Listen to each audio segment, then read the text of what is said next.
Bonjour à tous, on se retrouve aujourd'hui pour une nouvelle vidéo tutoriel maquillage et ce sera aujourd'hui une vidéo à l'aide d'une palette de chez Chanel. Donc je commence par mes sourcils avec ce nouveau crayon à deux embouts.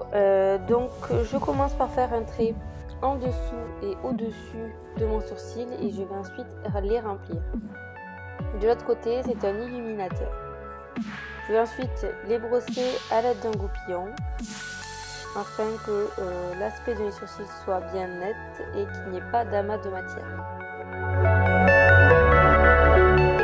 Je vais ensuite placer un scotch sur le côté de mon œil. Je regarde si la symétrie est bien faite par rapport à l'autre œil et je vais ensuite prendre ma palette Nakai 2 et je vais prendre ce fard mat qui est un fard top que je vais mettre sur ma paupière fixe à l'aide d'un pinceau estompeur de chez Real Technique.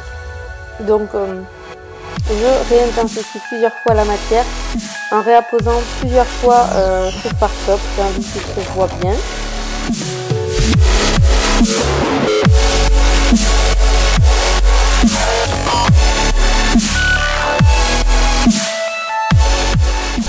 Je vais ensuite prendre ce fard marron assez foncé que je vais mettre dans mon creux de paupière avec un pinceau estompeur.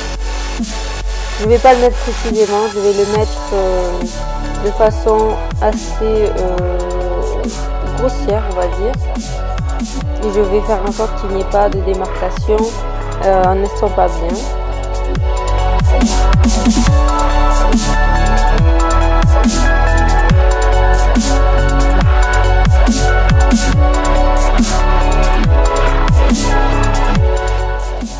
Je vais ensuite prendre ce correcteur qui me sert de base et un pinceau liner et je vais tracer un trait dans mon creux de paupière avec ce correcteur et je vais ensuite remplir la totalité de ma paupière mobile. Ça va me servir de base et ça va vraiment faire une coupure entre les fards qui sont sur la paupière fixe et les fards qui sont sur la paupière mobile. Donc je le remplis en essayant de faire un trait très précis.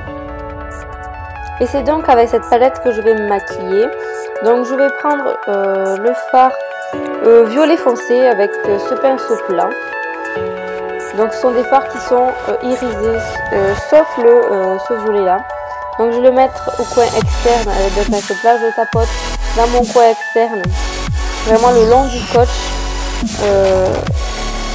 avec ce pinceau plat. Je vais ensuite prendre ce violet plus clair, qui est un violet vraiment beaucoup irisé, très irisé, et je vais le mettre au centre de ma paupière mobile avec toujours le même pinceau plat. Donc ça va faire un dégradé des couleurs entre le violet foncé, le violet clair, ainsi que ce rose, qui est aussi très irisé. Et ce rose, je vais le poser avec toujours le même pinceau plat, dans ma paupière mobile mais au coin interne.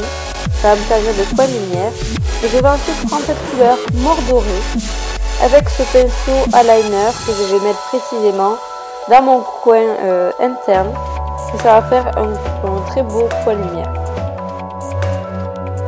C'est assez important de mettre un coin lumière, ça va permettre d'illuminer, d'agrandir le regard.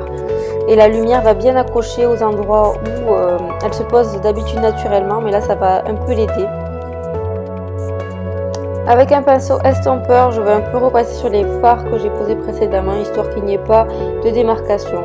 Je prends ensuite l'autre bout de crayon que j'avais utilisé pour mes sourcils, et je vais donc le passer sous mon sourcil. C'est un illuminateur que j'estompe avec ce pinceau à correcteur.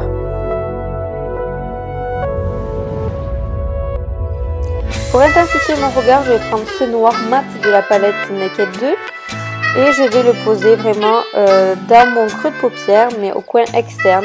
Et je vais ensuite estomper en essayant de ramener la matière un peu vers le coin interne, toujours dans mon coin de paupière, dans mon creux de paupière. Ensuite, je vais enlever mon scotch et à l'aide de ce fard qui est blanc cassé de la Naked 2, je vais estomper la petite démarcation qu'il y a à cause du scotch. Donc je vais placer la matière sur la démarcation et je vais ensuite venir estomper avec ce pinceau estompeur de chez Zoeva.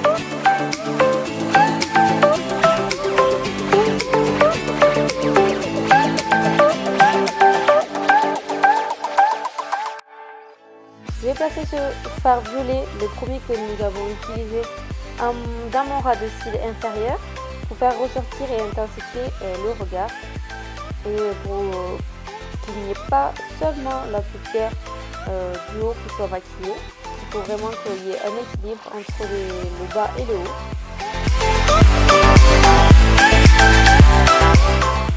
Je vais utiliser ce crayon de chez Kiko dans ma muqueuse inférieure. Il a exactement la même couleur que sur le bâton.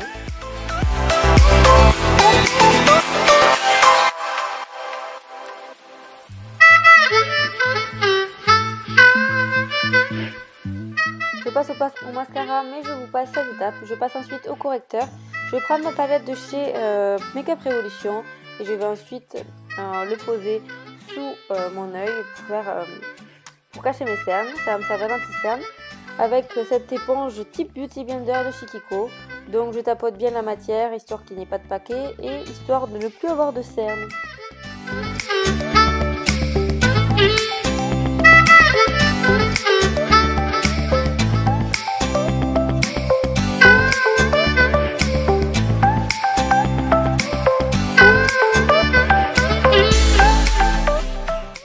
Ce stick de chez Kiko, je vais faire mon bronzer, donc je vais le placer dans mes creux de joues, un peu de chaque côté de mon nez pour le définir. Et je vais ensuite estomper toujours de la même façon avec mon éponge légèrement humidifiée de chez Kiko.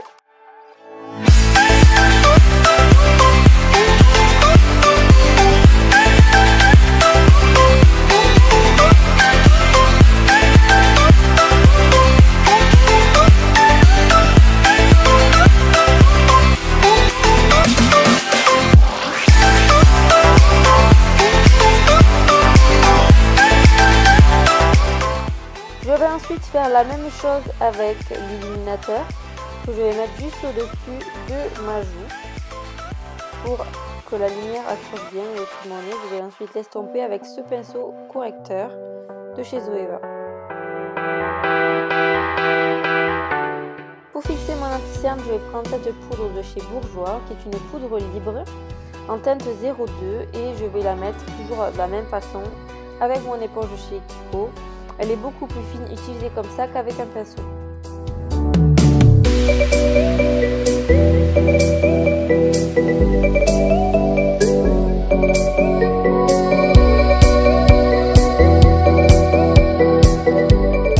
J'estompe le surplus de poudre avec ce gros pinceau de chez Real Techniques. Et je passe au blush, c'est ma palette de chez Make Up Revolution. Je prends un rose assez pâle, histoire de mettre un peu de vigueur dans le visage.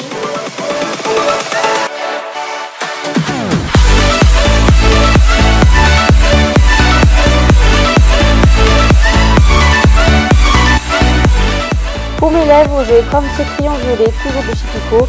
Il y a beaucoup de produits de chez Kiko, mais c'est une marque que j'aime beaucoup parce qu'elle n'est pas forcément très chère. Mais ce sont des produits qui sont pour la plupart très bien. Donc je vais prendre ce rouge à lèvres de chez Chanel. Donc je vous montre, il est vraiment assez joli, le packaging est très beau. Et c'est un violet foncé, parfait pour l'automne. Donc je vais l'appliquer à l'intérieur des contours que j'ai fait précédemment avec le crayon. Ces contours m'ont permis d'avoir quelque chose de plus propre, surtout quand on fait des lèvres foncées, c'est plus facile d'avoir tracé d'abord le contour pour avoir quelque chose de plus propre. Je prends ensuite mon doigt pour bien disperser la matière sur mes lèvres et je vais reprendre l'illuminateur que je vais mettre juste sur l'arc de Cupidon pour faire ressortir cet arc de Cupidon. Donc voilà le résultat du maquillage. J'espère que cette vidéo vous aura plu, que ce look vous aura plu. C'est pas forcément facile de se maquiller avec une palette avec seulement 4 fards. Alors voilà ce que je peux vous proposer. Donc on se dit à la prochaine pour une nouvelle vidéo. Et n'oubliez pas de vous abonner. À bientôt.